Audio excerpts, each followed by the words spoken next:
An African currency just became the best performing currency in the entire world. And most people have no idea this even happened. We are not talking about the South African rand or the Moroccan dirham. We are talking about the Zambian Kwacha, the same currency that was collapsing just a few years ago. The same country that defaulted on its debt in 2020 and became Africa's first pandemic-era economic casualty.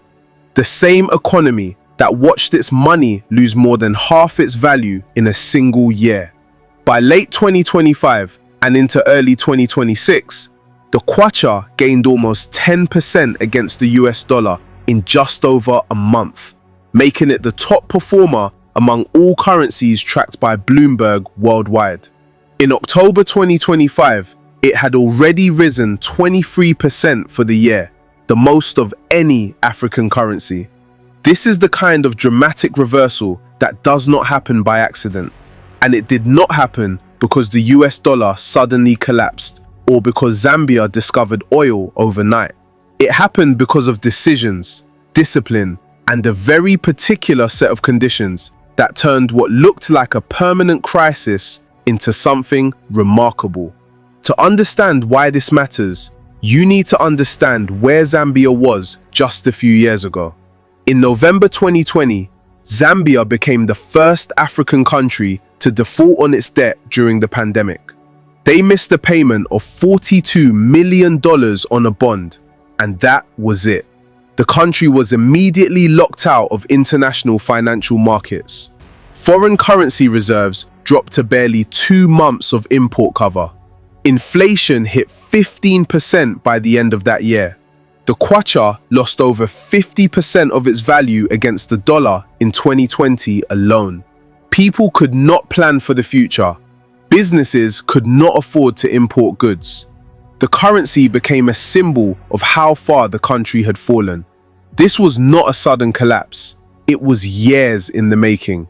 Zambia had borrowed heavily starting in 2012, issuing 3 international bonds totaling $3 billion. They took on Chinese loans for infrastructure projects. They expanded public spending. By 2017, the IMF was already warning that Zambia faced high risk of debt distress. Then copper prices, which drive 70% of export earnings, became extremely volatile. A severe drought in 2015 knocked out hydroelectric power and crippled agriculture. When the pandemic hit, export demand collapsed, government revenues dried up, and Zambia had no room left to maneuver. By 2020, public debt had surged to over 100% of GDP. The default was inevitable. But what happened next makes this story different. Zambia did not try to deny the problem or delay facing it. In February 2021, they applied for debt restructuring under the G20 Common Framework. They brought in the IMF. They started serious negotiations with creditors. This was a long and painful process that took almost 4 years to complete. In June 2024, over 90% of international bondholders finally accepted a restructuring deal on $3 billion of bonds. Then in September 2024, Zambia reached a restructuring deal worth $1.5 billion with 2 major Chinese state-owned banks. By late 2024, the restructuring process was essentially complete. This mattered enormously, not because the debt disappeared, but because credibility returned.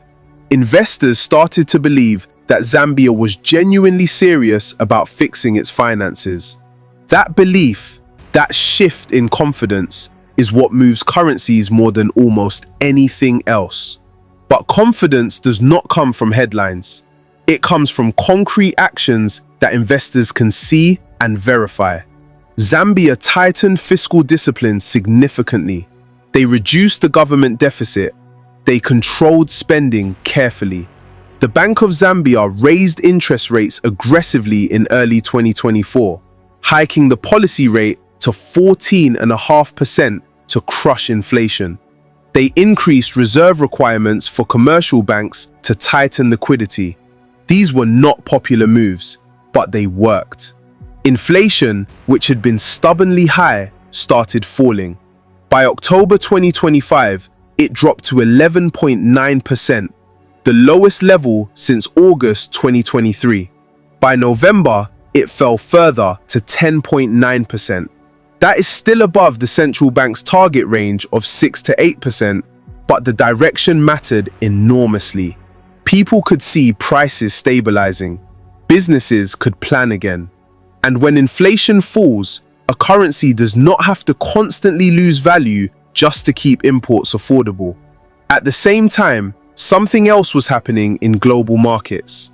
Global demand for copper surged, driven by the massive transition to electric vehicles, renewable energy infrastructure, and power grid upgrades worldwide.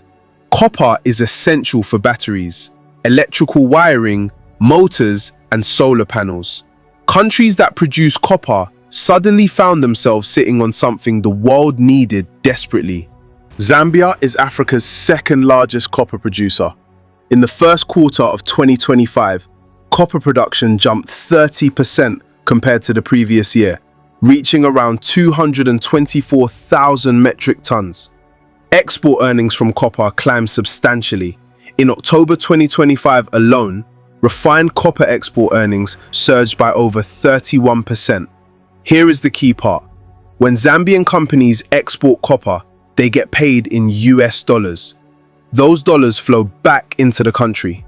Mining companies then need to convert some of those dollars into kwacha to pay workers, buy local supplies, cover taxes, and fund local operations. That means they are constantly selling dollars and buying kwacha. When more dollars are being sold than bought, the kwacha naturally strengthens. This is basic supply and demand, but it only works if the government does not interfere. This is where the Bank of Zambia made a critical decision. They let the market work naturally. In the past, central banks across Africa often tried to defend exchange rates artificially by burning through foreign reserves or imposing capital controls. Zambia did not do that this time. They allowed the kwacha to appreciate based on actual dollar inflows, not artificial intervention. In December 2025, the central bank even issued a directive that limited the use of foreign exchange for certain domestic transactions, pushing companies to swap more dollars for kwacha. That directive triggered a rush to convert foreign currency. The kwacha jumped nearly 4% in a single day in early January 2026, its biggest one-day gain since October 2023. By mid-January 2026, the kwacha had gained almost 10% against the dollar since the start of December 2025, making it the best performing currency in the world. It reached a fresh 2-year high, trading as strong as 20.1 kwacha per dollar. This was not a fluke. It was the result of consistent policy, rising export revenues, restored confidence, and a decision to let the currency reflect real economic conditions. To understand how rare this is, you need to know where the kwacha was before. In 2015, it fell 42% against the dollar, one of the worst performing currencies globally. In early 2024, it dropped to a record low of around 28 kwacha per dollar. It had been sliding for years. Then it completely reversed. Currencies do not do this unless something fundamental has changed. But a stronger currency is not automatically a complete victory. It creates its own risks. Zambian exporters now face competitive pressure. A stronger kwacha means their products become more expensive for foreign buyers. If the kwacha keeps rising too fast, mining companies might struggle to compete with producers in Chile, Peru, or the Democratic Republic of Congo. The honest answer about whether this is temporary or permanent is that it depends on what happens next. The fundamentals are better than they have been in years. Debt restructuring is complete. Inflation is falling. Copper production is rising. Policy credibility has improved. But risks remain. Global copper demand could slow. Mining output could stall. Political pressures could undermine fiscal discipline. The lesson here is not that a strong currency is the ultimate goal. It is that currencies follow fundamentals like productivity, export capacity, fiscal discipline, inflation control, and credible policy. Zambia strengthened its currency by fixing the underlying problems and sticking to painful reforms even when they were unpopular. That is the real lesson for Africa. If you want more stories about Africa's real economic transformations, the ones mainstream media ignores, subscribe to One Africa.